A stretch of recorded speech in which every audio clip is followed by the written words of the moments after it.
Oh, goody. All right, what's going on, everybody?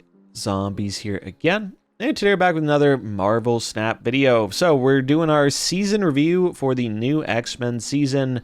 Some interesting cards coming up this month, and we're going to talk a bit about them, and which ones are worth picking up and which ones might be worth saving your keys for. So we can see the image here. We have some of the variants coming this month, the White Queen and the Rock Slide variants. One of these is in the Super Premium Pass. I've seen conflicting reports on which one is. Snap Zone said it was Rock Slide. Snap Fan said it was White Queen. I'm not really sure which one it is, but one of these is going to be in the pass and one is going to be in the extra Super Premium Season Pass. And then you're going to have Wolfsbane in the regular pass as well as Esme. If you're curious about the pack stuff, packs are changing. So the cards from the Agamotto season are rotating out of the seasonal Series 5 packs, and we are going to be having the new X-Men release fill up those packs. So still going to have the What If cards, so Goliath, Kahori, Infinity Ultron, Strange, Hydra Stomper, and Captain Carter is making her way into the packs if you did not pick her up during the season pass. So by the time this comes out, the season will be just about to end. So if you're trying to grab one of those Agamotto season cards, now is your last chance to get them in this pack. You could still get them in the collector's packs, but I imagine most people have a lot more cards in that pool, so it's less likely to get what you want. Anyway, let's take a look at the cards and kind of how I think they're going to play out with their new releases. First up, we have Esme Cuckoo. This card is pretty interesting. Season Pass card, 3/4, on reveal, copy a card from your deck into your hand and set its cost to 3 and power to 4. Worth noting, this does not change the base cost. We had some questions about that earlier. Base costs just can't really be changed in this game. So if you SMA a 5-cost card, it's not getting buffed by Silver Surfer. I think this card's pretty interesting. It's going to be, I think, a little more on the narrow side. You're either going to want to build around like maybe a Victoria hand deck, so you can buff up that copy from SMA. You could run, a deck with some higher cost, powerful cards like Iron Man and Gore. That's one of the places I plan to try this, is some kind of Ravonna deck. We're using Iron Man and Gore, and then you're hoping to nab one of them off SMA for a reduced cost and extra power. Those kind of things are where I think this is going to find a home. It is a 3-drop, so I expect it to be experimented with in Silver Surfer. Give your deck a little bit of redundancy there. Maybe get you a 4-power Brood or an extra Surfer or something like that. So for me, this is like a 3-star card. It's like solid, playable, will work in a handful of decks. Not a generically good card, isn't going to go into every deck, and I don't think it's going to be super metagame defining, but I think decks that, really value this effect can use it pretty well. She has 2 variants coming out this month, one via the season pass, the other one should show up in the shop the day after her release. There has been some confusion about these old Spotlight Datamine variants for the other cards.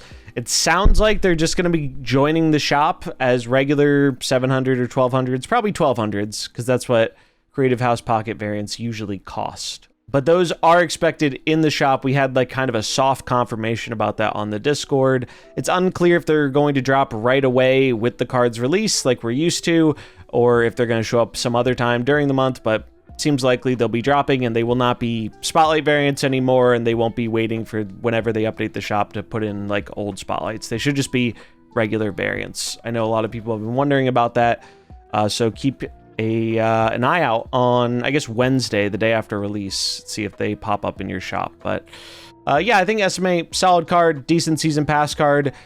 We've had a lot of really powerful season pass cards in the last like 6-7 months. Carter was the one exception, and even they found a way to make Carter pretty good. I think this is probably going to land in a similar spot that post-buff Carter did, maybe a little bit weaker.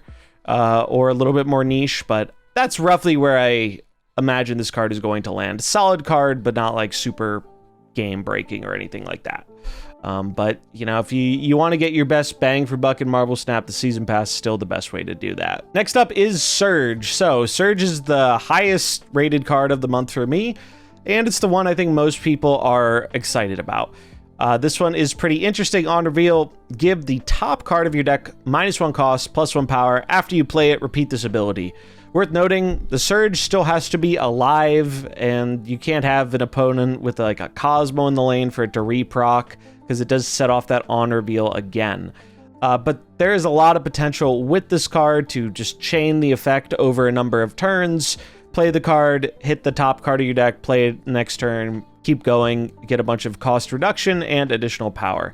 And those are good things to be doing. This card is like, what if Fastos was good?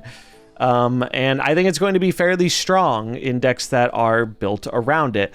Now, one of my big concerns with this card is I feel like this is a card that's going to go in Thanos and be a lot better in Thanos than a lot of other decks, because Thanos has a bunch of 1-cost stones that you make 0 with this card and you give them a better body. And Thanos is already like pretty inarguably like the best deck in the game right now, or at least one of the best decks, certainly the most popular. So I think Surge might give him a bit more of a boost than that card and deck really needs right now. Outside of that, I expect us to see play in maybe some like Aged Venom lists. Kitty Pride decks obviously benefit from this quite a bit. 0-cost Kitty is very effective, because if you get that Kitty to 0 cost, then all of a sudden you don't have to pay anything to just keep playing it every turn. Gives you more mana to do other things. I think this card is naturally going to be stronger in decks with a lower curve. You want to have the highest chance as possible to play the card after the Surge effect triggers, so that way you can get as many Surge effects throughout the game as possible. So I think this card's pretty good. I think it's being slightly overrated. I do think I've seen this described as a card that is going to be like broken, and I'm not really sure it's actually like a broken tier card. I think it's just the best of the month. I think it's strong, it encourages building around it, and I'm a little scared of how strong it might be in something like Thanos, where you have better odds of turning a 1-cost card to a 0-cost card, and the 1-cost cards are particularly impactful in Thanos because they help you find your other stones and draw other cards and stuff. So I think this card will be quite strong, strongest card of the month, but I don't think it's going to break the game necessarily, and I'm very curious to see how it shakes out if it ends up finding a better home in something other than Thanos, or if Thanos just ends up being the best place for it because of the power of making your stones free, which many times we've seen in the past is just a really strong thing to do. Hell, we're seeing it now with Fastos. Fastos isn't even guaranteed to make your stones free. It's power or cost reduction, and it's still been good enough to see play there, and this just seems like a better version of that. So I think if you're mainly looking for like to get the most powerful card of the month, Surge is going to be the one you want to go for. She seems strong and applicable in a wide variety of different decks. Next up, we have Prodigy, 3/4 on reveal. If this is in the back row, copy the text to the card in front of it. So kind of like a Mystique-esque card, but much more conditional. And I'll be honest, I think 2 stars might be a little high for this one. 1.5 might be a little more accurate on release. I gave it 2 because I think there's longer term potential with this card. I don't think it'll be good right away. I think it'll actually be quite bad at the start. But effects like this are powerful. I just don't think it is going to be great with the current pool of cards. The reason for that is, 1, it's really hard to play this card on curve, because in order to play it on curve, you need to have 2 cards in front of it in the lane for it to copy something. So you'd have to play like an Ant-Man, a 2-drop, and then you could copy the Ant-Man. And that's fine. That's not great. It's not terrible. It's just okay. But that seems like one of the better scenarios, or probably the best scenario for copying a 1-drop if you're trying to play it on curve. The real potential for this card is not playing it on curve, finding a way to structure your lane so you're copying a very powerful effect. You know, in an optimistic world, maybe you're copying an Iron Man or a Captain Carter or something, even though being in the back is going to be weaker. There's combo potential here, but the problem I have with it is it really requires you over investing into a lane. In order to get the most value out of this card, you want a really strong effect for it to copy. And if you have a really strong effect for it to copy, usually you don't want to put it in the same lane. It's why a lot of the time, you don't want to double stack your Iron Man and your Mystique. Sure, sometimes things come up where that's a relevant thing to do, but I think oftentimes the more common outcome is like you want to split up your Iron Man so you have the doubling effect in both lanes, and I think that's kind of the problem with this card. Well, copy the on reveal of the front card. Yeah, this card, that's what gives it flexibility, right? Is like if you have a powerful on reveal, you know, you can copy that. So like neat combo potential, but at least on release, I think it's going to be a bit clunky and hard to set up, and its best combos feel like they're going to involve you overcommitting a lot of resources to a single lane. So I'm pretty, you know, not high on this card. I think it's cool. It'll probably be kind of fun, but I don't think we have the tools to really use it to the best of its ability yet. As such, it's getting 2 stars. Next up, Elixir, 2/3 on reveal. One of your cards destroyed last turn gets revived here. This is probably the lowest rating I have ever given a card on these season reviews. It's getting a 1/2 star. Here's the thing with this card. On release, I think this card is stone cold unplayable. I really don't think this is a card you want to run in almost any deck. It doesn't really do too much for traditional destroy decks, even the more fringe destroy decks, like the tempo ones with Lady Deathstrike and stuff. I find it hard to believe this is a card you're going to want to fit in there. The problem with this card is the fact that it has to have been a card that was destroyed last turn really requires a pretty specific setup to make it work. Now, I think this card will have its day, particularly because there is a data mine card, Kid Omega, which is a 2/2 activate, destroy the next card you play, and add its power to Kid Omega. So I think when you have that, you can activate Kid Omega, blow up a card, keep its power on the board, and then next turn, you play Elixir, and you bring the card back, and it's a cool combo, and I think that will be pretty good. That's what it feels like this card was made to do.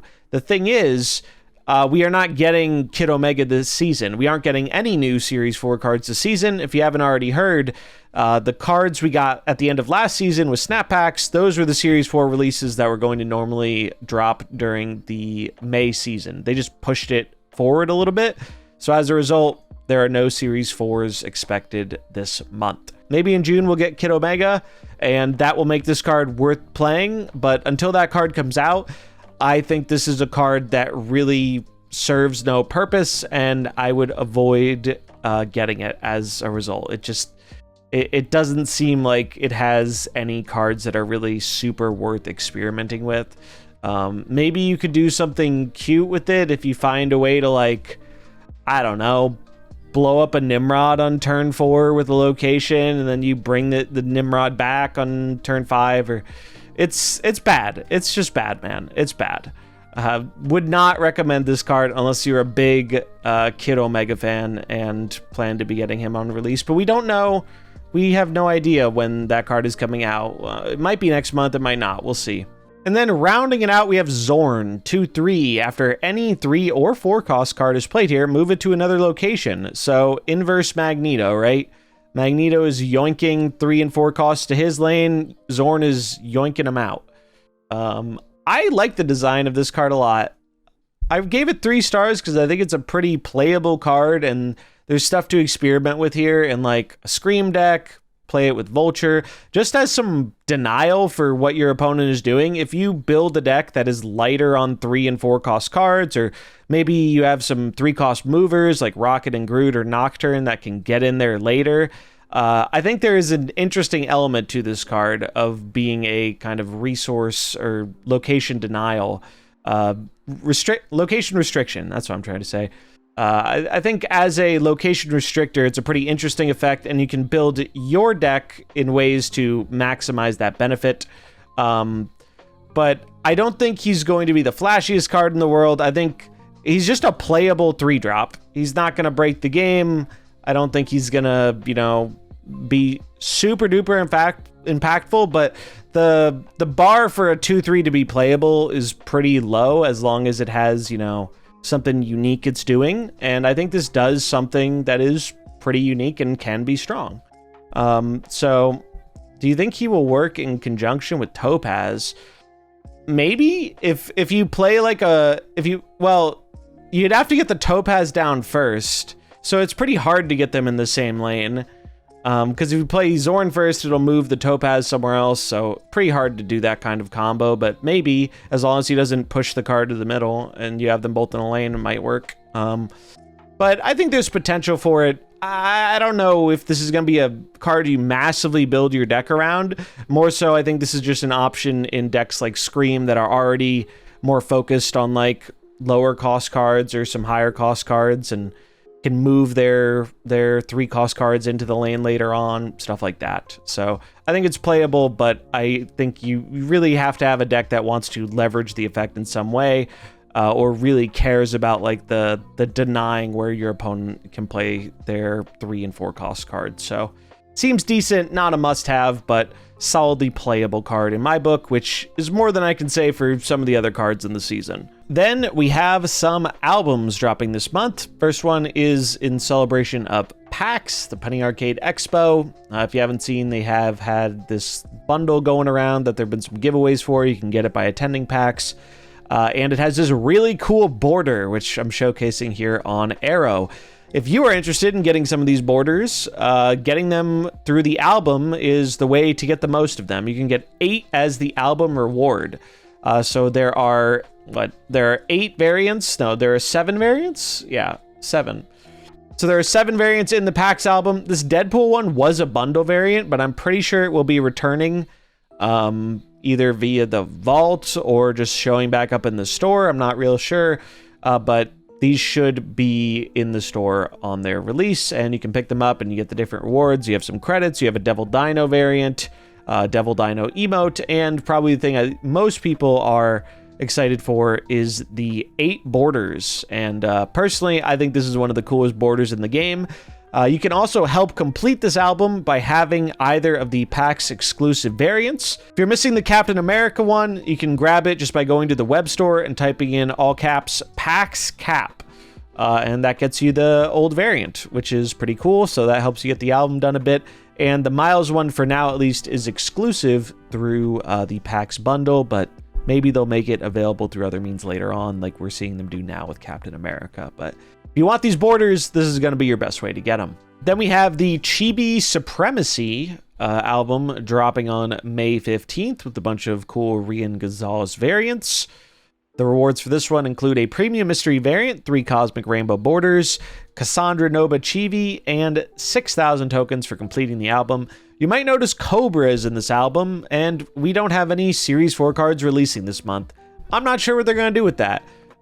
It wouldn't be the first time they have just swapped something out of the album for something else, but we will have to wait and see, because Second Dinner has confirmed they aren't planning on doing any Series 4 releases or events this month, so I'm not too sure what's going on with Cobra there, but it'll either be there or it won't. But I imagine it's going to get replaced by something else in the short term. But yeah, if you're a big Rian fan, which I definitely am, I'm planning on picking this one up. I really like the art on these. Should be cool. And then the last album rounding out the month is Disco's Not Dead, a bunch of disco variants. This one a bit cheaper than the others. I think these are all 700s, whereas the other ones were 1200s. So nice that it is a bit cheaper if you're interested in filling out those albums, if you're a disco head. This one comes with 2 Cosmic Red borders, the Dazzler Vibing emote, Deadpool, and Spider-Man disco variants as album rewards. There are also Twitch drops starting with the release of the new season. So from May 6th at 3 p.m. to Tuesday, May 13th, just before 3 p.m., Twitch drops will be live. This time, the drops include 65 random boosters, a Penny Arcade border that I showcased from the album, and the Penny Arcade card back 2024. So that was the Captain America's shield.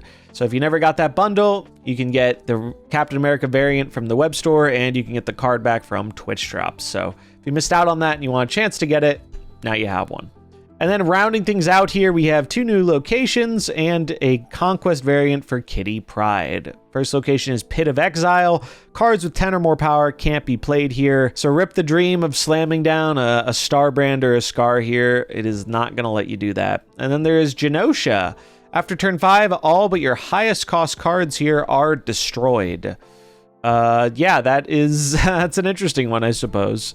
Punishes you a bit for playing onto it early, I guess. But yeah, interesting stuff all around. I believe that's all the new stuff coming to Snap in this season. So that's going to wrap it up for our season review. Overall, I think this season is a little bit more on the fair/weaker side. I think aside from Surge, I don't expect most of these cards to have a drastic impact on the metagame. I think at least half of them are like solidly playable, but the ones that they missed on, I think they missed on quite a bit.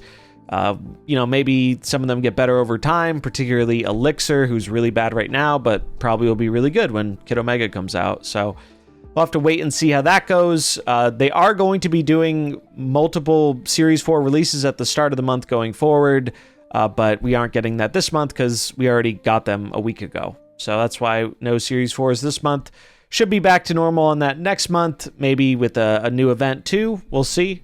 But that is going to wrap it up for the season review. Worth noting before we close out that the normally scheduled OTAs are going to be a little off this month. Normally they do an OTA every 2 weeks.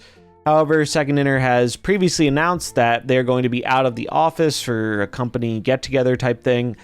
So the only OTA we're getting this month is not going to be until the 29th of May. So right towards the end of the month, end of the season.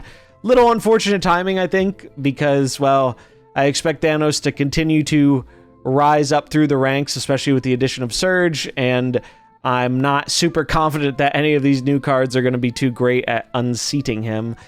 They have previously said if things get super duper imbalanced, they could do an emergency OTA, so it's not entirely off the table, but I personally wouldn't expect it too much unless he really hits a much higher threshold than he's at right now. So we'll have to wait and see how that goes, but if you're wondering why there isn't the regularly scheduled OTA, now you know. But yeah, it's going to wrap it up for this one. Let me know what you think about the new X-Men season, about the cards, all that stuff in the comments below. I'd love to hear it. That's going to wrap it up for this one, though. I hope you enjoyed it. If you did, remember to like and subscribe, and I'll catch you in the next one. Peace.